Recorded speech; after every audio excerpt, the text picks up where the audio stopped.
Attention, please. You're having a visitor. Howard Campbell, Jr. I've just come back from the Russian front, so I'll make it short. I don't want to take up your time. I know how hungry you are. Food's not much, though, is it? Food's terrific. Almost as neat as your outfit. Then I have a proposition for you. How would you like to come back to America with me after this war as heroes? It's great, as long as I can wear that fag outfit.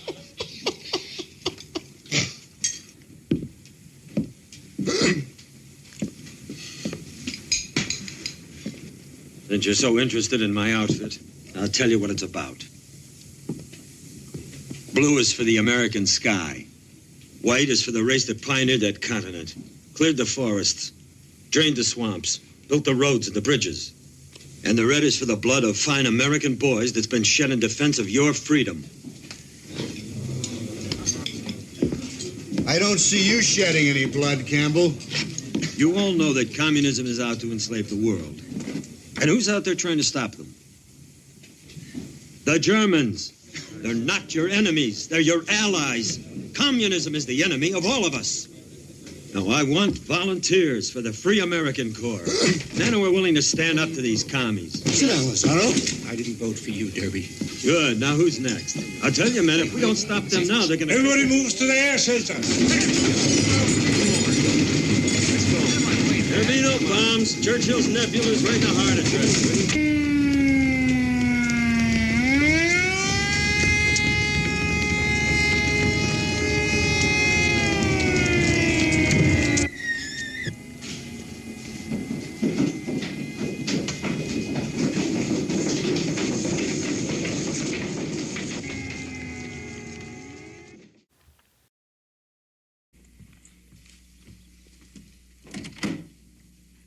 Hi, I'm Kurt Vonnegut. I'm looking for Thornton Mellon. Want to come in? Dad? Hello, and welcome to Book versus Movie. This is a podcast where we read books that have been adapted into movies, and then we try to decide which we like better, the book or the movie. I am Margot P. of coloniabook.com, and this is my good friend and co-host, Margot D. of Brooklyn Fit Chick. Hi, everyone. I still have I was just saying before we got on the air, I still have the little coffee frog in my throat. Apologies in advance if I missed hitting the mute button in time. But we are so excited to talk about today's, I don't think we've ever talked about this author. Mm-mm. Probably my favorite American author. I think. Really? I can say, yeah. Huge fan for many, many, many years, and I cannot wait to talk about it. But in case you're new, yes, this is a podcast where we read books, then we watch the movies that they're adapted into. When the pandemic started, so many years ago now, we made a commitment to do a brand new episode every single week. And in order to achieve that, we have expanded what we mean by quote unquote book. I'm making quotey fingers. And really, we are covering any film that has been adapted from any kind of literary source. Today, we are talking about a book adaptation, but sometimes we're talking about a magazine article or a short story or a song even. So we are always looking for ideas. This is September. It is Banned Book Month. So we're going to be talking about banned books that have been adapted into movies all month long. But if you have suggestions for next month, we're doing spooky movies. We've got some themes coming up. There's a few places where you can make those suggestions, meet other listeners of this podcast, and interact with us on the internet. We do have a basic Facebook page. Be sure to like it. But we also have a Facebook group, and that's where we're a little more interactive. And also you can talk to other people who are part of the podcast group. That's Book versus Movie podcast group. Just ask to join. And we ask that the book needs to be something that's pretty easy to get. You can also use a song or a magazine article, a newspaper article, a short story, whatever, as long as it's been adapted and we can get our hands on it. And the movie has to be something that's on a major streaming service or it's on YouTube. If it's something that we have to get a VHS or a DVD for, it's just not going to happen, because it has to be something that everybody can be able to watch. And we're also on Twitter and Instagram. You spell out book versus and movie there. And we have an old-timey email. It's book versus movie podcast, spelled it all out, at gmail.com. And if you would like some stickers or a magnet, just send us an email and we'll drop that in the mail for you. And if you really enjoy the show and would like to help keep us in books and movies, you could also support us on Patreon. And I think we have a new Patreon supporter. Is that right? We do. Natalie just joined us. Thank you so much, Natalie. We're at Patreon. We'll be putting up all of our episodes from 2020 and then previous to that. And that is going to include, by the way, all of our old holiday episodes and Halloween-ish episodes are all starting to go up there. That's going to go behind the Patreon wall because most of the apps just go back 2 years now or 125 episodes, I've discovered. And we've been at this for 8 years, 8 years, folks. guys. We've got some Stephen King episodes that are going up there, all the holiday episodes. So what we're doing now, so anyway, we just put up The Big Sleep. We have some really great episodes up there. We have a couple of very affordable options. So once again, thank you to Natalie for doing that. We totally appreciate that.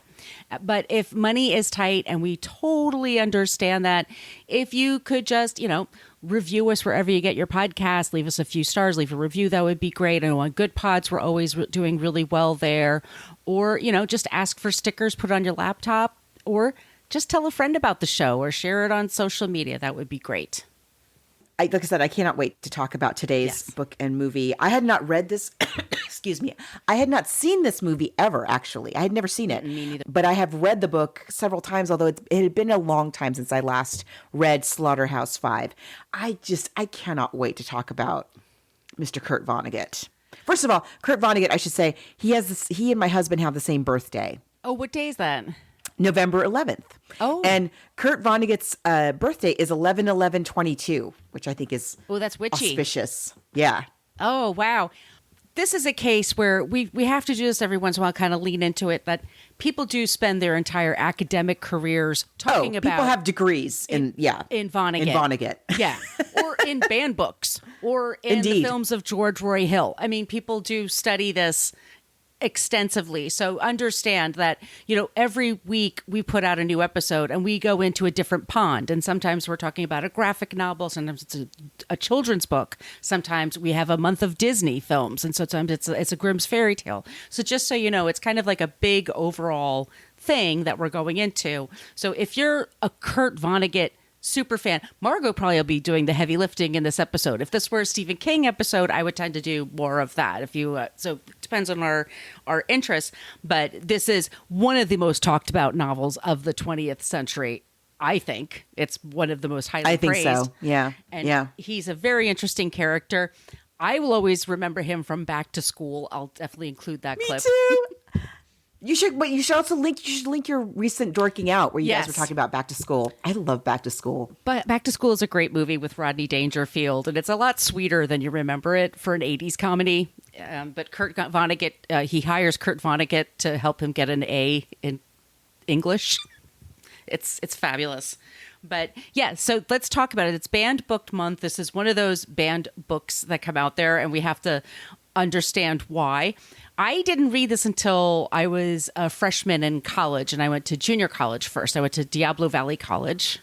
So I didn't get this in high school. I think I was in high school. I'm pretty sure I had to have been in high school. I think by the time I got to college, I probably had read almost all of his stuff.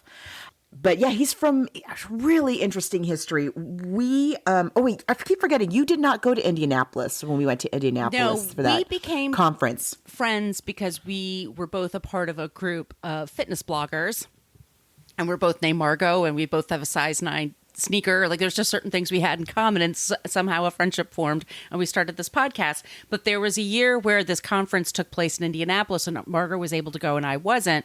And that's right. And Margot, you went to there. He's from loved there. It. He's from there. And let me just say, I so enjoyed the city of Indianapolis. I was very pleasantly surprised. I had a wonderful, wonderful time. My friend Jennifer and I ate at a revolving restaurant that overlooks it, I think, more than once. I think we went there more than once, if I remember correctly. But definitely for me, the highlight of there were two highlights. One was my trip to the Kurt Vonnegut Museum and Library, which is very small, but I highly recommend. Go if you're in Indianapolis. Go, just you won't be sorry. And the other highlight was going to the TJ Maxx in downtown Indianapolis, which I believe it is still the TJ Maxx. And here's why. You're walking around downtown Indianapolis, and you go into this building for the TJ Maxx, and it is in what clearly once was probably maybe in the 30s, 40s, kind of Art Deco. It must at one point have been a very, very, very fancy department store. And I'm blanking on the name, WH something. Okay. And the Strauss? No, it was a name like Merrick or something like that. Mm-hmm. But anyway, if you go to the TJ Maxx and you go inside, you can see all of the beautiful Art Deco architecture in this TJ Maxx, the most gorgeous TJ Maxx I've ever seen in my life. And that building was designed by Kurt Vonnegut Sr. Oh my goodness. So Kurt Vonnegut's family was very interesting. They were, I forget if they were like farmers or something. Anyway, one part of the family went into kind of trades, and the other family went into kind of the sciences, and that's the part of the family that Kurt Vonnegut is from. And yes, his father and I think his grandfather too I think they were both architects. Yes, right. And they were German, and then they're both of his parents. He's born in 1922, like you said, in Indianapolis, and both of his parents were German, and they could speak German, but they became just kind of disgusted with World War I. And he often said throughout his life that World War I kind of like turned the world differently. This is before he was even born. But he's saying that they lost their fortune because also part of their fortune was in architecture. That was part of where their wealth was, but also it was from spirits. They also own bars. And eventually when there was the Great Depression, and then there was also what's the word I'm thinking of? Prohibition. Excuse me. They lost their money there. So Kurt Vonnegut was raised. He had 2 siblings, and his father and mother had a very strained relationship. He was very close to. They had an African American maid who lived with them, and she was the one who taught him to be a humanist. Which is the ethics that he carried with him throughout his life. He was a proclaimed atheist, and he just believed in humanity and being kind, and that was sort of like his ethics, that is his ethos. He was very shy. His mother was always worried about money. He tried several different things. He went to Cornell University. He went to several universities, very smart. He also loved humor and used humor to try to win people over, to make friends and that kind of thing. He was kind of awkward. And during World War I, he was very young, and he served, and he was in the Battle of the Bulge. His mother, by the way, died by suicide just before he was sent to serve. Yeah. So he fought in World War II, and I forget how old he is when he goes off to war. He's like very, very young. 21, 22 maybe. Yeah. Yeah. And his brother, what's his brother's name? It starts with a B. Bernard was a very famous scientist. His brother, claim to fame, if you will, was that he was instrumental in working on the process of seeding clouds. So when they used to shoot like dry ice into clouds to make it rain or to make it snow. It was a thing that they thought that they could like control the weather and then also weaponize the weather.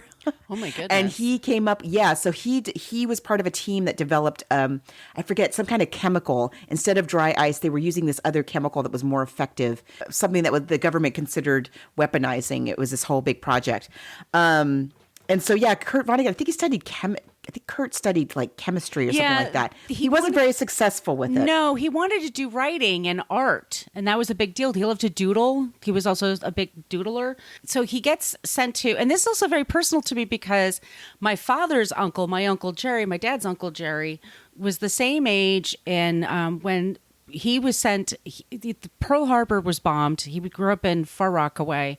And then he was sent to the Philippines, and then he was kidnapped. He was the Japanese, and he did the March of Bataan, the Bataan Death March. And then he was a prisoner of war for almost 4 years. And then my other uncle, his brother, was then kept stateside. He joined the Navy, but they wouldn't send him over because of that. War is horrifying, by the way. That's like the whole point. Like he did get out, but his experience was horrifying. So Kurt Vonnegut I have Kurt Cobain on my brain because I saw this movie over the weekend set in Spokane, Washington. So I have to tell myself not to say Kurt Cobain. But Kurt Vonnegut, so he's in the Battle of the Bulge, very famous war. He then is kidnapped. Well, he's also captured. Excuse me, not kidnapped. He's captured. I don't know why I keep saying kidnapped. Captured by the Germans, and then they're sent to Dresden. They're in this horrible train car, and squished together with a whole bunch of other men for several days, and then they're put into Dresden, which is this beautiful city, and it's gorgeous, and then they're put to work. And then Dresden was bombed by the Allies in 1945 in February, like 13th, 14th, 15th, somewhere around there. And so this is, they're in the slaughterhouse and they're in the basement several floors below. And the only reason they lived is because they're like 2 or 3 floors below. And it was decimated. I mean, it was firebombed. It was completely. There are photos of Dresden after Yes. after the bombing, and it's just jaw dropping. It is. You just can't. You look at it and you're like, nobody could possibly have survived this. Yeah, and they come out of it with a few German soldiers, and the Allies had done this, and so some of the German soldiers, they make their prisoners clean up. Nobody knows what to do. It's sort of this huge mess. They're liberated. He's sent back to America. He's going back to school. He's going to get married, but eventually he has some sort of a nervous breakdown. He goes to a mental hospital. He gets out. He does get married. He has some kids. He goes back to school. He and his wife go to the University of Chicago. He starts writing, and he writes a couple of novels, and he does some public relations. He does a few different things. And then in 1969, he tries several times to talk about Dresden. He just does not know. And it's sort of this thing in history. Nobody really knows how to talk about it. It's very secretive. And also. Yeah, I think a lot of the info wasn't available about how bad the damage right. was. And it's also. Yeah. And also because. And it's very controversial because some people said there was 130,000 deaths. There was 200,000 deaths. There was 500,000 deaths. And it's more likely it was around 25,000. So there's the far right in Germany to this day that uses it as a whataboutism. Well, okay, there were concentration camps, but what about what happened in Dresden? That kind of thing. So now for Vonnegut, what does he know? He's 22 years old. He's a prisoner of war. He's starving to death. They actually did eat this malted milk that was made for pregnant women to try to keep themselves from starving. While he was there, he really did lose a friend who was shot in the head by a German soldier for petty theft, for something really dumb. War is bananas. War is crazy. It doesn't make any sense. He comes back home and he has a very disillusioned idea of what war is. And then here he is, 20, 30 years later, and it's 1969, and he writes this book, and the only way he can make sense of it. So what is this novel about? Because it's not conventional. This novel, Slaughterhouse-Five, it's time and space. He's time jumping throughout this book.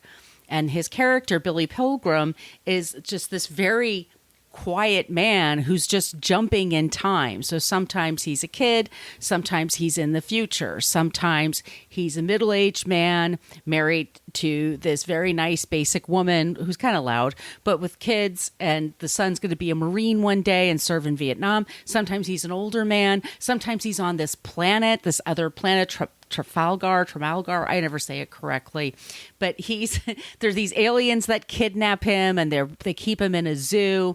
And unlike being a prisoner of war in the zoo, it's much nicer, but he's still a prisoner. But sometimes when he's a prisoner of war, he thinks of himself in there, and it's sort of like, is he having a mental breakdown? Is this what we now would call PTSD or PTS? Which at the time, what was it called? It was just called... There was a shell shock. Shell shock. Or there was another phrase. I can't remember, but yeah. Shell shock. It was something after, especially World War II. That's what they would call it, or World War I and II. They would say shell shock. Like, is that what he was going through? And that's the only way he could get through it. And the novel is very interesting. Like I said, it comes out in 1969, and it's a huge, massive hit. And it's one of the first to talk about Dresden. And it's one of the first to really, because he was there. He could actually talk about it from his perspective. But it's also very much an anti-war novel, and it hits when what's going on in America or around the world, but everything And so it hits like teenagers and college kids, and everyone is reading this novel. And it's crisp writing. It starts with just this narrator saying, how am I going to write about my experience? And he's going to hang out with his college buddy and his wife, and she's very upset. Like, are you just going to write one of those rah-rah war novels? And it's like, no, I don't want to do that. And there's a couple of points in the book where whenever somebody dies, he says, and so it goes. And that's one of the things he says. They jump back in time. There's different expressions that are used. Billy is someone who's in turmoil. There's a point where he just knows when he's going to die. He knows when his wife is going to die. He knows when his son he knows when everyone's going to, there's a plane crash where everyone dies except him. He becomes a very successful ophthalmologist. And there's this plane crash where everyone dies except him. His wife dies on the way to come get him. There's all kinds of things and he knows all this because the aliens tell him this. Is it that what's really happening? He's like a late night radio host at one point in New York City, and his daughter and her husband have to take him out of the radio studio because he's saying all this stuff about aliens. It's bananas. And then he predicts his death. And there's somebody that was in the train car with him that picked him up, one of his fellow soldiers that hated him. During the war. Lazaro, who hated him, is later the person that kills him. He knows this for years and years and years and tells us about it. Also, what happens in this novel is that Kurt Vonnegut shows up in the novel every once in a while, just out of nowhere. And he just, I was telling Margot before we got on the show, I read this many, many years ago when I was in college. And then there's 2020, there was a version that's a graphic novel you can get. Obviously it's in a paper version, but you can also get a Kindle version, which is animated. That's very cool. And it was from Ryan North and Albert Montes that I really enjoyed. Oh, neat. Yeah, mine wasn't animated. I got it through my library app. Yeah. Of the graphic novel, but I read the text, excuse me, and I also listened to an audio version that was read by Ethan Hawke. Which was rather interesting. Good. Yeah. Mm-hmm. It's Tremalfador. And yeah, there's an adult, right? Tralfalmador. Forget. It's hard. Nobody can pronounce it. Right. And I watched a lot of analysis and nobody could decide how it's pronounced. Nobody can decide what this book is about either. That's sort of because I get the overwhelming thing I get from people is what do you think it is? What do you think it's about? I guess it's sort of what you put into it is what you get out of it, I think. Yeah. I think another thing that's kind of interesting about Kurt Vonnegut during the writing of this book, if I'm understanding correctly, I read a really after I visited the Kurt Vonnegut Museum. Oh, I was going to say, by the way, highly recommend that you follow the Kurt Vonnegut Museum and Library on Instagram. It's a very, very cool, very interesting Instagram account. And it's going to be his 100th birthday. Oh, yes. And so they're having something they're calling Vonnegon. Nice. Yeah, is that cool? So it's Vonnegut_library. It's a really cool account. Highly, highly recommend. But when after I visited there, I got this book. It's a dual bio. Yeah, that's it. Called The Brothers Vonnegut, Science and Fiction in the House of Magic. And the author's name is Ginger Strand. It's a dual bio of Kurt and his brother, kind of concurrently at the same time, tracking their two trajectories of their lives. One of the interesting things about Kurt Vonnegut is that all during the time that he was in the war, and even before, his first wife that he was married to, basically until about the time that he's writing this book.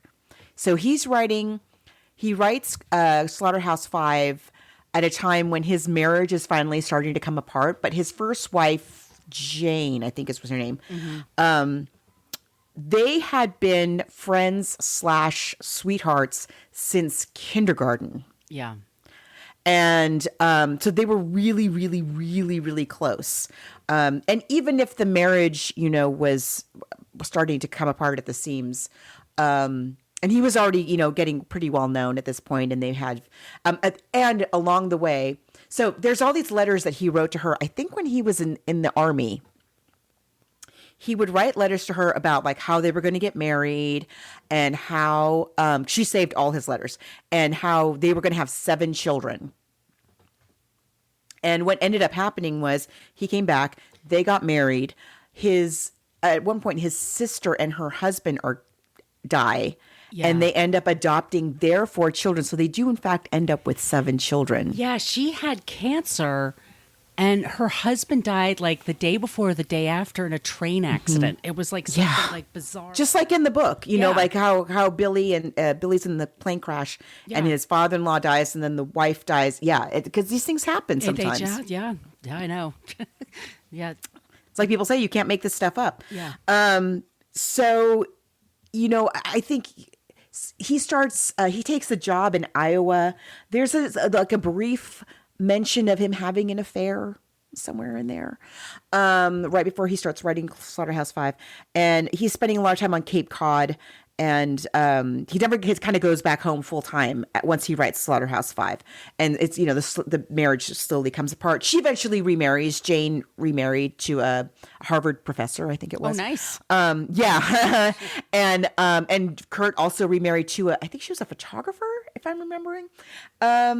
But anyway, at this point in his life when he's writing this book, all of this stuff has happened. He's trying to deal with, he's lost his sister. He's had, this family. His marriage is starting to run out of gas. And so there's a lot that he's reckoning with in his own life. And I think it must be like what Billy goes through. And in the book, we should say, if you've only seen the movie, which we'll talk about in a minute, in the book, the time travel is really... At really kind of like a breakneck pace. Like within one chapter, he'll go to 6 different places, basically. And it really is there's no chronology there whatsoever in the book. He'll be a child. He will be minutes away from his death. He will be 44. He will be a child again. He will be, it just skips all over the place. But what emerges, it's like when you have... It's like a jigsaw puzzle. It's, and you dump it out and you have all the pieces and, they have these images on them and they go together somehow, but you don't quite know how they're supposed to fit. And eventually, as you start like putting the edges together and that, the picture begins to emerge. And so what begins to emerge with Billy is what happened in the war and to him and what he observed and how that impacted the rest of his life, basically. It's so well written. It sounds like when you talk about it on paper or we're discussing it here, it sounds like such a bummer, but it is very, very funny. There are just like screamingly funny moments throughout this book. And you're laughing and he's in a Nazi prison camp. You're laughing and he's in a hospital with a head injury from a plane crash, and his wife has died on the way to the hospital to see him. Spoiler alert. Yeah. And you're laughing, through the whole thing. It's really good. It's just so good. Weird coincidences that happen in there. Also, it's very human. I mean, he's like I said, you're talking about like he's probably having an affair and his marriage is kind of ending. There's this whole point in the story where he meets this adult actress when he's on the planet. And he says that he's in the quote unquote zoo with the aliens, and they want him to mate. And he's, she shows up. What are you going to do? When in Rome.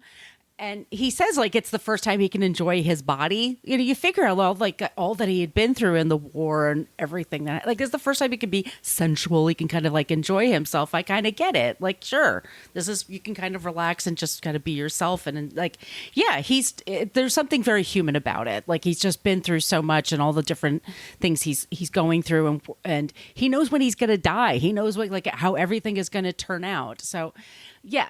And so do you as the reader. Right. And you really do. The more you're learning again, you're learning about this whole life in these little glimpses through it, back and forth in time. And you really do, as the reader, become very, very attached to him. You really relate to Billy. And you can't help but think like, wow, if I were in that situation, what would I think? How would I process that? When would I begin to,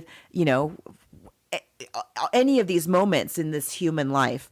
And it's a very ordinary, in many ways, it's a very ordinary life. It's a life that hundreds of thousands of American men in particular experienced during that time frame. It's so good. Especially those that were in battle. Yeah. Yeah. That's, and it really helps.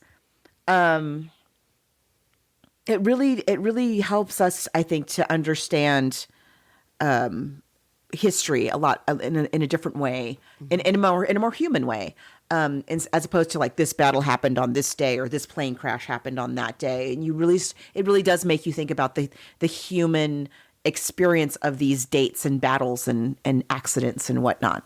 Yeah, it's special. It's different, and it's very well received. And he even says like he has some guilt there because he makes a ton of money off this big tragedy in his life and all these people's lives, and he understands that. And there are several documentaries that he, and times in his life where he's been asked to like talk about Dresden and like what happened since then. It's been rebuilt. I mean, people have gone back and but what do you do? I mean, you've been through the experience. Like for him, he has to write about it. I forgot to mention also, I mean, it's been on Twitter a little bit lately, but a couple of years, he died in 2007, a year or two before he died. There was a school in Manhattan, St. Xavier, where the teacher encouraged the kids to write to famous authors, and he was the only one that responded. If you look in Twitter, you could find it, and he just encouraged them to write a poem. Like, I encourage you to write a poem tonight, and then he said, just memorize it, and then just rip into a bunch of pieces and throw it away, and that's your art that you did today. And he did a little drawing and doodle on it. It was just really special, and That reminds me, there's a really cool moment in that dual biography, because he was very close with his siblings. Mm-hmm. I got the impression that it was a very close-knit family. I imagine, like with what their parents went through, that the kids kind of bonded together, right? And there's a moment near the end of the bio that, and I think it's near the end of the brother's life. And the brother, again, he's a chemist. He's a, just a brilliant scientist. And he has developed this chemical process that basically, a side effect, if you will, of this chemical process that he has developed is that it makes these absolutely beautiful, like kind of like a Mandelbrot set, if you've ever seen a Mandelbrot set, that exists in nature. And it's just this really gorgeous patterns and colors and things that it makes. And he sends some to Kurt, his brother, and says, hey, I made this thing. Is this art? It's like, it's so sweet. It's so sweet. And Kurt's response is basically, if you think it's art, then yes. Or if somebody else might totally consider it to be art, then yeah, then it's art. But it's not, basically, I don't feel like it's my place to say whether it's art or not. But it's just a really sweet little glimpse of that relationship that he respected his brother as an artist, and so wanted to ask him. And also it reveals, I think, a lot about how Bernard felt about science, how passionate he was about it, that, he would think of it that way. It's a very interesting bio. I don't know, man. It's such a good, I mean, if you've never read it, just read, just get it. It's a quick read. Super quick read. That graphic novel is beautiful, but it's not the book. It's a good like companion to the book. Right. It's super good and it's so well done. But the experience of reading that book, I mean, and it's amazing how, to me, I remember noticing this as a kid when I read it. And I always kind of thought that it was because I was a kid that I didn't really have any, like, I just sort of accepted the jumping back and forth in time. But reading it now as a grown up, I think it's that he sets it up so well. Like the way that he sets it up with the kind of prologue of the narrator talking about, I think he does such a brilliant job of setting up your expectations as a reader that you just don't. You're not like, why are we jumping back and forth? Because sometimes we've done books that do that, and we're just like, can we stop already can we just pick a story and stick with it? But you never feel like that with this. It's just so interesting. Every little every time we are in a new place, we're learning something new about this human and his life and the meaning of it. Yeah, it's awesome. It is, and it ends with he's at Dresden is decimated, and all he notices are the birds. That there's just birds tweeting. There doesn't seem to be any life. There's no human life. And not only is there no human life, but the few humans that are there that are cleaning up, his friend is getting shot for looting. And yet there are singing birds. Like, how can there be birds singing? But that is how the world works. Yeah. It's beautiful. Yeah. And it's also banned. It's one of those. Okay. Why? Again, we talked about this last week where we're reading these banned books this month. And once again, I think we have a book where, to me, why are we banning this book? What? Yeah. The stuff, the most, and this is the interesting thing. When you have a book that's basically about time travel, it's basically, we can call it a science fiction book. He's traveling back and forth in time. We're to assume he's been abducted by aliens. He lives on this alien zoo. And yet the most grisly, most gruesome things in the book are the things that actually happened. Mm-hmm. That are the things that are actually really true. That are recorded history. And all he's doing is telling us what actually happened. And that is the part that's banned. The truth is the part that's banned. And I don't understand why. Who's benefiting from that again? So we have to ask ourselves with these banned books always, who is benefiting from keeping this book off of the shelves? Let's talk about the movie. It's directed by George Roy Hill. Let's play the trailer, and then we will get into this film. We'll take a quick break and then play the trailer.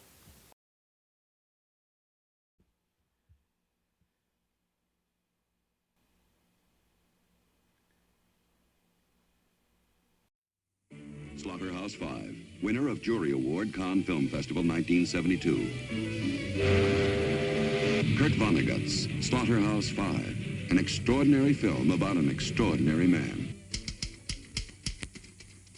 I have come unstuck in time. Unstuck in time. Unstuck in time. Hallowed be thy name. I'm a chaplain. I'm an assistant chaplain. Billy, sweetheart, the war is over. Unstuck in time. You're being transferred to a camp in Dresden. Dresden is a beautiful city. It's an open city. It's by far the safest place to be until we get this all over with. He's a grouch. You don't look like I'm not. I'm an American. Prove it. Where's Mommy? Where's Mommy? That's right. Spud! Billy, get that butt out of here! Stop! Stop! You are here, you have always been here, and you will always be here. Is he trying to blow my mind? And I just hope I can make you real proud of me from now on. Billy, you time tripping again? I can always tell, you know. Slaughterhouse-Five, about an extraordinary man who predicts the crash of a plane he's on. The plane's gonna crash.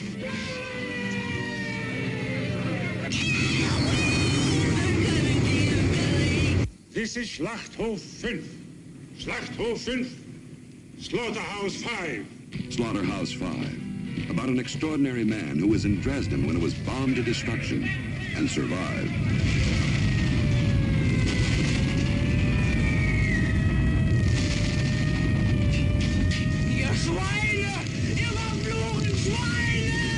Why did they keep Dresden a secret for so long? You want it now, Pilgrim, or would you like it in the morning? 1, 2, 1, 2, 1, 2. Slaughterhouse-Five, about an extraordinary man who foretells the exact moment of his own death. Slaughterhouse-Five, about an extraordinary man who lives to enjoy the sexiest night in outer space. And you see, you're frightening the court. Are you mating now?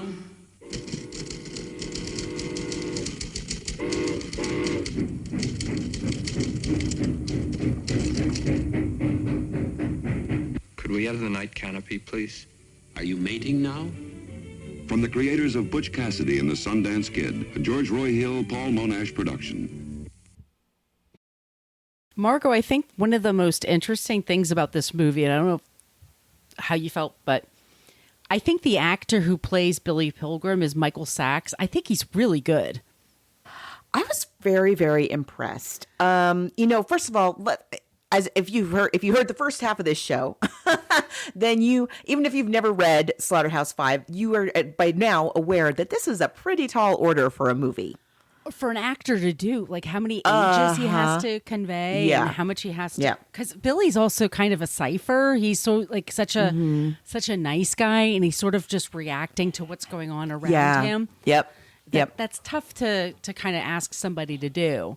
And he didn't. He acted for maybe a dozen years, and then it just looks like he just went into business. Like he just left show business and It's a very good performance. It really is. It's super good, and I can't believe I don't know how I never saw this movie before, but I just, for a book that I love so much, I just never had. Yeah. But let's talk about our director. Yeah, George Roy Hill. He also directed The Sting, which was very popular. And I think that would come out a little movie. Butch a little Cassidy movie and called the Sundance Butch Kid. Cassidy. And Slapshot. There's like a bunch of movies. There's a lot of stuff. There's a lot of stuff with him. It's does very well. It premieres at Cannes Film Festival. Valerie Perrine is in this movie. She's gorgeous. She's always fun. Let's see. Ron Liebman is our Lazaro. He's really great. They set the action so they couldn't film it in Dresden because it was still being rebuilt. Yeah, this is not that long. When they're filming it, it's not. Yeah. So it's in Prague. Have you ever been to Prague? I've never been to Prague. I have. Really? I've always wanted to see it. Is it amazing? Well, it looks in the movie. It looks freaking amazing. I looked at that. I'm like, that's the bridge. I know that bridge. It's neat. Praha. Yeah, it's beautiful. It's interesting. It's an interesting film. I think I really liked it. I think it does capture. I think Kurt Vonnegut, by the way, loved the adaptation. He said he was very, very happy with it. We forgot to describe, like, the aliens are described like the opposite of a toilet plunger. Yeah, so it's like in the book, the way they're described, it's like if you had the plunger part of the plunger and then at the end of the handle is a hand, like a 5-fingered hand with an eye in the middle, right? Doesn't it have an eye in the middle of like the palm of the hand. And they're green. And they're green. Yeah. Yeah. And they're these just like little hand plunger people, which is really cool. But of course in the movie, and I think this was a great decision, we don't ever see them. No, you can't do which that. is great. There's a digital effects. It would look terrible. It would look like really Muppets. Stupid. It would look really bad. It would totally take you out of the movie. Another thing I was going to say, there's a lot of really interesting stuff about the aliens and how, if they exist, their view of time and fate and free will, they don't think there is any. One of the things I think is really cool in the book is they talk about how we're very limited because we can only see in 3 dimensions. There's a lot of things we're missing and we're not understanding. And one of the things they said is that there's not just 2 genders, that there are 7 genders, and or I forget, maybe how many, I forget. But in any case, it takes 7 people to make a baby, a human baby, that there are 7 people involved. So every baby has 7 parents. And if one of those humans is not part of the picture, that baby doesn't happen, which I thought was really interesting. So I love that they made the choice in the movie to say, well, the aliens live in the 4th dimension, so we don't get to see them. We can only hear them, which, fine. Yeah. They film it. It's beautifully filmed. So part of it's in Minneapolis and part of it's in Prague. And they open with him in, like they do with the book, like he's in the war and it's snowing and and part of the indignity is that they take away his coat. They put a woman's coat on him. they've bleached his hair, so he looks just very green and very young. You know, he has the gap tooth. They take a picture of him smiling, and they're going back and forth in time with him, which is smart. Like, you know, because he's like a successful salesperson and an ophthalmologist and stuff like that. I thought this was also really interesting. I don't know about you, but his wife in the movie is a woman named Sharon Gans. I don't know if you learned about her. No, what? Turns out, Margot, like she did a couple of acting gigs, and then she and her husband lived in San Francisco, and they started a cult. And then what? They started this cult, and it was a theater cult kind of thing. Like you had to join the cult, and then you had to see their plays. And then the cult got busted, so they moved to New York, and they were like charging people $400 a month. They were living at the Plaza. She just died like a year ago.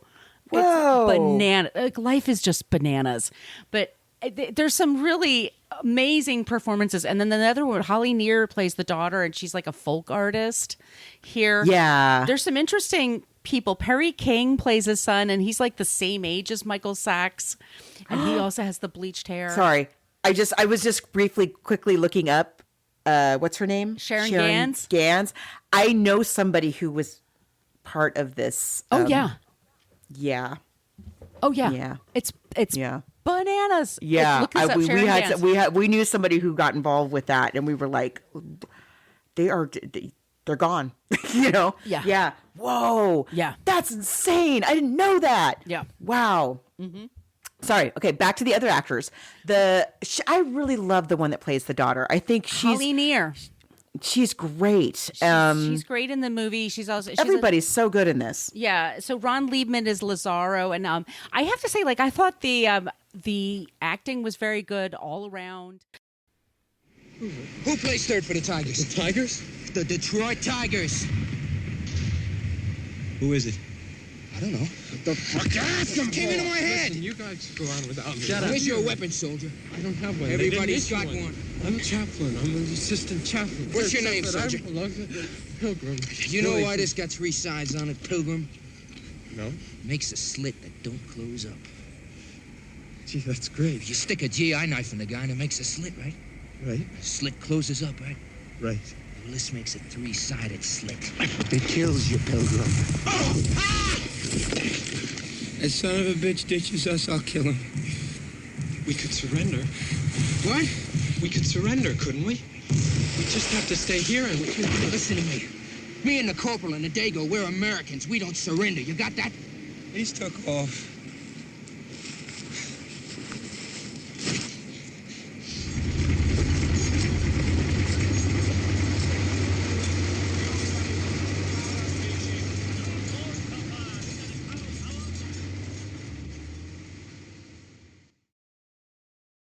I like the guy who plays Eugene Derby.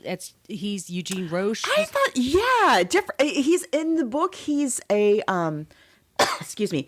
In the book, the character of Derby is a professor, so he's very professorly. But I like the kind of more fatherly energy that we have in the movie. I think works really well for the movie. Yeah, we have Valerie Perrine as like the sexy movie star Montana Wild Hack. Kevin Conway, Sorrel Book, Boss Hogg, Roberts Blossom. He was the old man in Home Alone, the next door. Yeah. We just covered a movie for Dorking Out called Vision Quest. He's like an old man in that. He's like born old. He's not that old in Slaughterhouse-Five, but he's just got that kind of voice and character energy of that. He's Wild Dog Cody. Valerie Perrine, I always think of the Village People movie. Can't Stop the Music? Can't Stop the Music. They play that apparently in Australia, like New Year's Eve. That's like a tradition. Oh. With Caitlyn Jenner and the Village People. Interesting. Yeah. Oh, that's right. I forgot Caitlyn Jenner was in that movie too. Yep. I mean, it's great. And I will say one thing. Oh, and we have a score by Glenn Gould. Yes.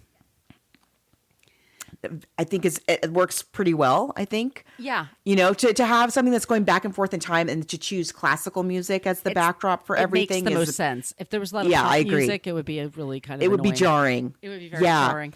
One thing I will say that's different in the movie than in the book. So the book, as we just have been saying, the book is jumping all over the place the entire time. The movie seems to be jumping all over the place the entire time, but the narrative about the war, I think, is actually told in chronological order. Mm-hmm. Right? Yeah. It doesn't seem that way. So, which I can understand. For a movie, it's a different ask for a movie audience than it is for a reader. And I think that's a good choice to have that be kind of like the thread that goes all the way through. But I mean, everybody, like Elliot Rosewater in the hospital bed next to him, his mom, Billy, the war's over. The war's over, Billy. And he's completely traumatized and he's under the blanket. Yeah. Yeah. There's the scene where Sharon Gans, she's coming to the hospital and she's just like screaming, Billy, Billy. And oh, wow.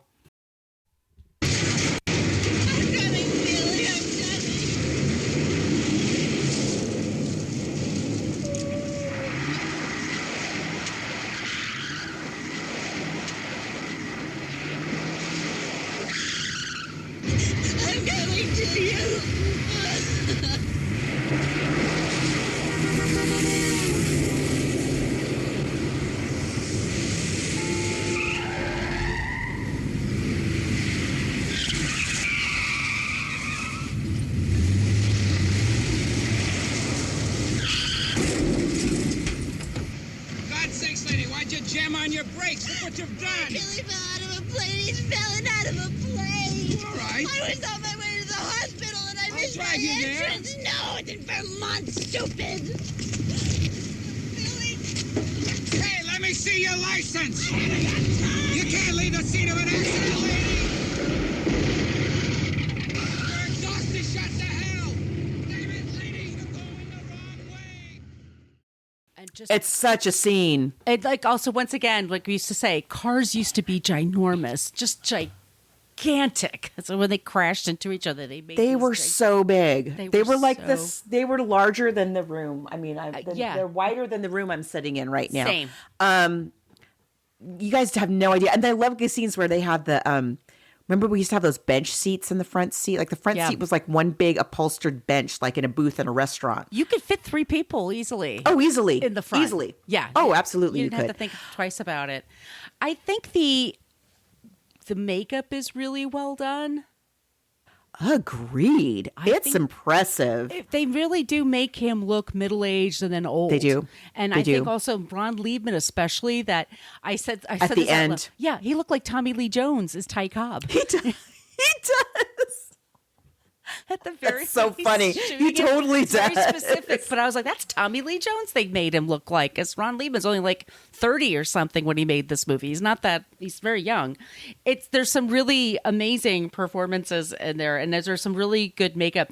It's a weird movie because it's a weird book. I mean, I wonder when film critics saw it. This is my question, like, can you follow this movie if you never read the book, if you don't know what it's about? Oh, that's an interesting question. I wonder, but I mean, there's no way for us to really answer because we didn't. Right. But I did. I was trying to sort of pay attention to that as I was watching the movie, and there is an attempt. Like the first thing we see is that he's writing this letter. He's typing this letter, and this is a scene in the book also, but it's not right at the beginning of the book. But in the movie, it opens with Billy typing. He's middle-aged. He's widower now, and he's in his big empty house, and his daughter is frantically trying to get him to answer the door. And he's typing a letter to like a newspaper editor, and he's starting to talk about like, I am unstuck in time. I go back and forth. Sometimes I'm in World War II. Sometimes I'm on the planet Trafalgar. I don't know. Anyway, but so it's sort of setting us up to like, oh, this guy is we're going to go back and forth in time. We're going to see aliens, because it does sort of set you up. I don't know if it does it as effectively as the novel does. Yeah. It's hard for me to say, but I thought it was so well done. Like I love the whole scene when and I don't remember this being in the book, at least not like this, where Billy and his family are at the drive-in. Okay. And they're watching that movie. So Did he not read the review or something? Because that's a pretty racy movie to see with your teen. In a drive-in. At a drive-in with and how old is Perry King? Like, is he playing? Like, is he like? He's supposed to be like 16 or something like that. It's goofy. It's a very goofy scene. But I like it. I think it's well done. But I think if I remember correctly, in the book, Billy's by himself, and he goes into like an X-rated movie theater. Yeah, he's in San Francisco or something. Yeah, and he goes to one of those big city. Yeah, he goes to one of those X-rated theaters that you know you put a quarter in and you get. Right, and she's there on the screen. But I thought that was good for the movie. I liked it, and I liked the wife being all like outraged. Yeah, and she's I great. really liked this. She's really good in this movie. Yeah, I mean, just turned out to be a major. She's turned out to be like cult leader is all. But it's a great performance. I mean, I really like. I would say the movie gives us more of their relationship than the book does, and I like it. I liked it. I thought it was good. So did I. I also. What's old is new again. There's a few things that are happening in the news now and in the world now that I saw like on the screen. Like they're having dinner and the Brits welcome them and they're like, you're not going to believe this. They send us 5 times what we need. So we have so much food. And these are guys that have been starving in the woods since the Battle of the Bulge. And one guy shows up and he's wearing the Nazi insignia on his uniform because he's kind of adapted. Yes. Now that is a moment. From the book. I think it's really, and it's from the book, and it's also related to. So, for those of you who are unfamiliar with the works of Kurt Vonnegut, he has this whole like universe of characters and that move in and out of his various works. Sometimes it's the main character. Sometimes it's a background person who just kind of passes through for one scene of the book. Like Elliot Rosewater. Elliot Rosewater is in several of Kurt Vonnegut's books and is the center of at least one of them. There's a book he wrote called Mother Night. Right. Which was made into a movie starring, is it Nick Nolte? Nick Nolte. Yeah.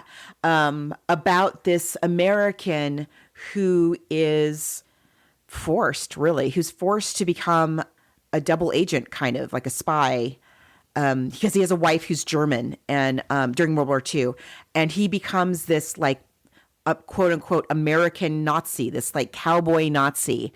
You don't know, like in Mother Night, you're wondering like, is he really a Nazi? Like, is he really believing the stuff he's saying, or is he cleverly like playing the Nazis?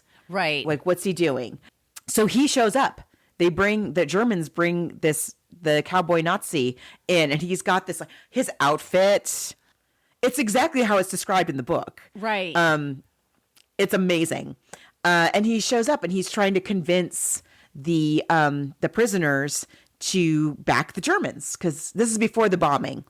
They're like, listen, the war's not going your way, and maybe you should join the winning team because, hey, we're all white here anyway, right? So why are we trying to why are we trying to kid ourselves? Let's hitch our wagon to this star and ride it all the way. And then the bombing starts. The Allies start bombing.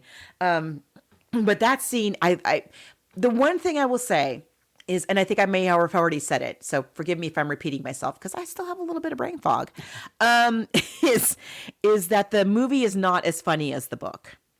No. It still has a lot of humor, and it is very Vonnegut-esque, Vonnegutian. It's very Kurt Vonnegut type humor, but it's not nearly as much as in the book. But that scene in particular, where Campbell, the cowboy Nazi, shows up, is very funny. It's very funny. I mean, and you can't help but be chuckling at this, like, who is this guy? Right.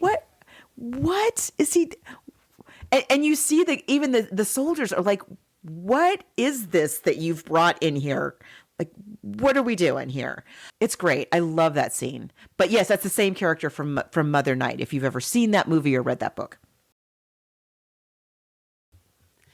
It does pretty well. It's not really nominated for very much. It's nominated for Saturn Award, and then the Michael Sachs was nominated for his performance. I mean, it does okay, but it's funny. It's just not really like a movie. It's 50 years. It was released 50 years ago. I thought it would be a little bit more.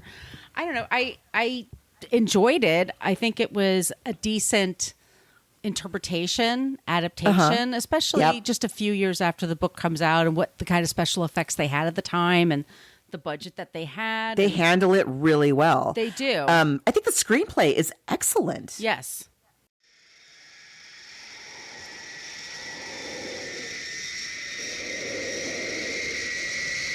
Fine family man, and I'm just proud. No, don't stop. For a long time.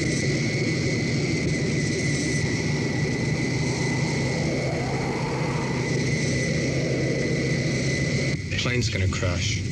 Oh, come on, Billy boy. 25 minutes, the whole thing cracks up. You can't get out of your seat.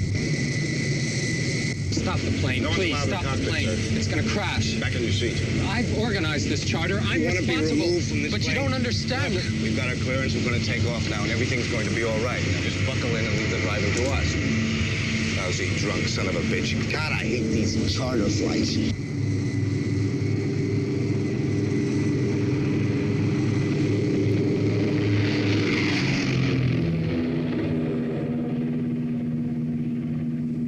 There's a change in the weather, there's a change in the sea. Bum, bum, bum, bum. So from now on there'll be a change in me. Bum, bum. My walk will be different, my talk and my name. Bum, bum, bum, bum. Nothing about Are you sure you feel all right?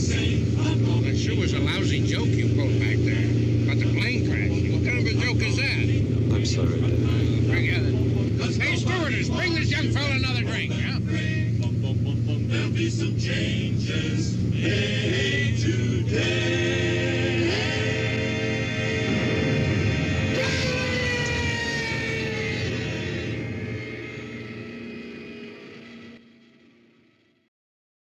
And I think super impressed with it. Yeah.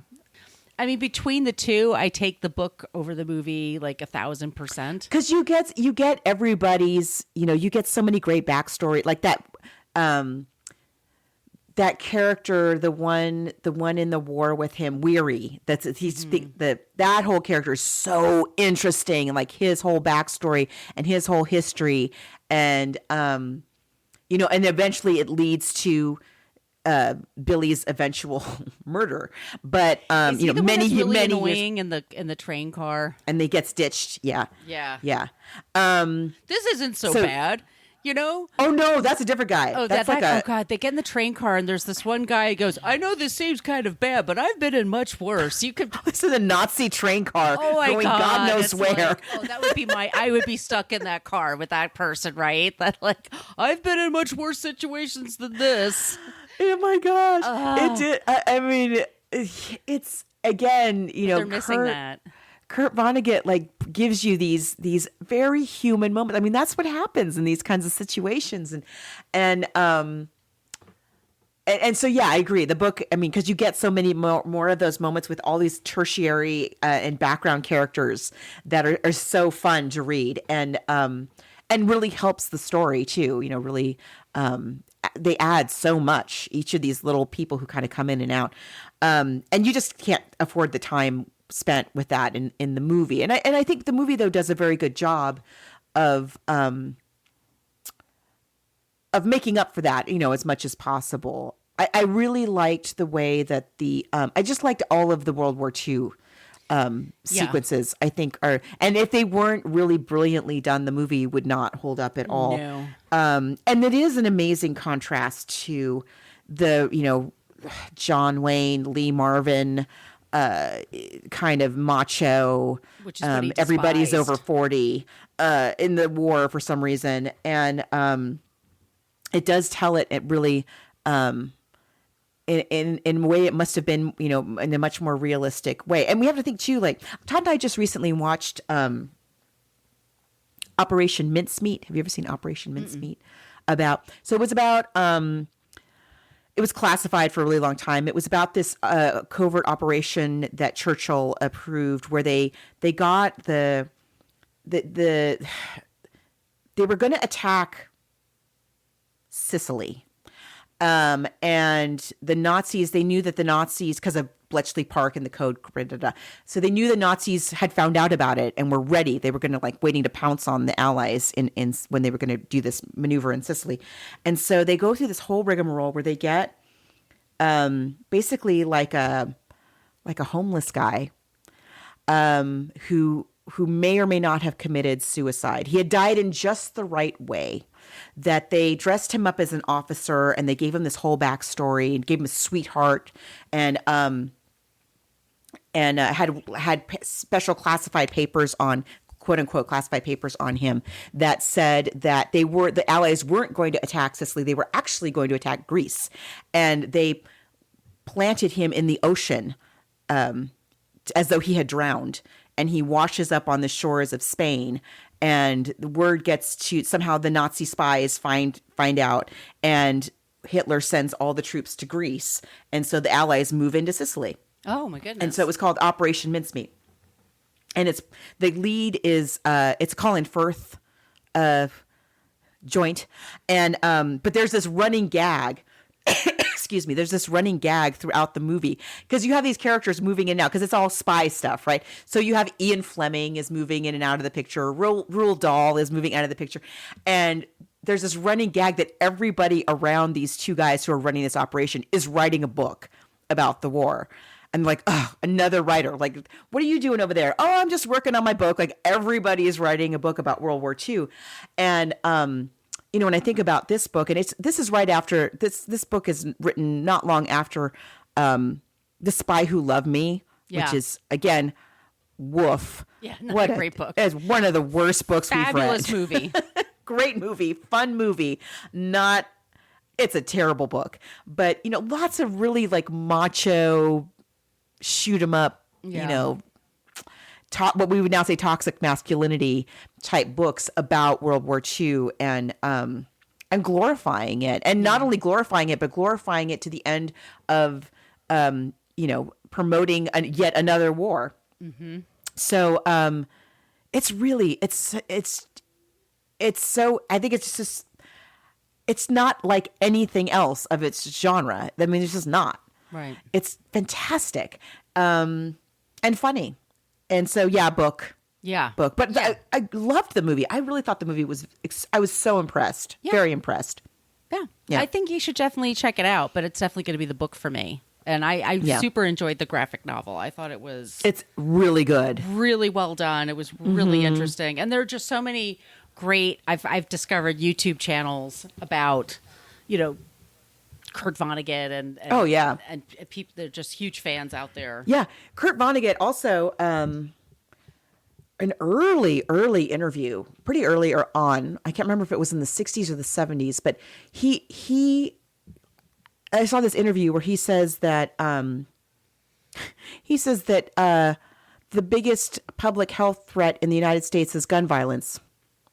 It's like 50 years ago, and he basically goes on to predict, like, if we don't get a handle on gun violence right now, like such and such and such and such, and here we are. And I often wonder. Very nice man. Everybody loved him. Like everybody loved him. He was a really nice person. Very, very humble. Very easy to deal with. I mean, just yeah. But definitely like a dyed-in-the-wool humanist, and very a big champion of humanitarian causes, for his whole life. Really interesting. But I loved reading this book again. Loved it. I'm so glad it was totally holds up. Yeah. So which banned book are we doing next? I figured kind of in the sci-fi realm, but it's called The Giver by Lois. Sorry, let me look this up. Lois Lowry. I love Lois Lowry. I don't think I've ever read that book. I never read it either. It was a Netflix movie like 8 years ago. It came out in the 90s. 179 pages. And it's dystopian. It has Jeff Bridges in the movie. And it's also like one of the most banned books ever. for kids. I've never read it. I've never read it either. It's a young adult novel. Hmm. It's controversial. I loved. She wrote a book that I read probably around the same time I read Slaughterhouse-Five. She wrote a book in the 70s called A Summer to Die. Did you ever read that book about the girl whose sister is dying? Yeah, that sounds familiar. Yeah. Her family, I think they're academics also, and they move like out of the city to a nicer house and a kind of more quieter life, because it turns out the older sister is terminally ill. The younger sister doesn't know it at first. But I loved that book. But I've never read The Giver. Yeah. It's just, yeah. Awesome. Yeah, I'm into it. Let's do it. Okay.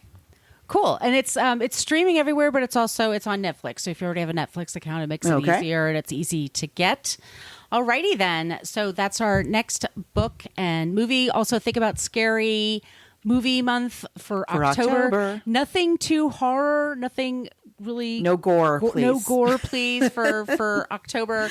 December, we do Disney because we've done all of the major holiday ones. You guys, we've done so many. Because that's something we've always done is the holidays, holiday movies. And after 8 years. Yeah. Yeah. Yeah. But please send us your suggestions. We're always looking for ideas. And Margot, where can they find you? You can find me online at coloniabook.com, and all of my social media callouts are at She's Not Your Mama. And where can they find you and pre-order, or actually just order? It's out now, isn't it out? No, it's pre-order. Oh, it's pre-order. Sorry, pre-order. See, Margot, I'm trying to sneak in the announcement of the book coming out, but Margot D has a book that is available for pre-order now. Can you tell us about it? Yes, it's called Filmed in Brooklyn, and it's all about movies that have been filmed in Brooklyn. I worked on it for 2 years. I'm really proud of it. It's available for pre-order wherever you get your books.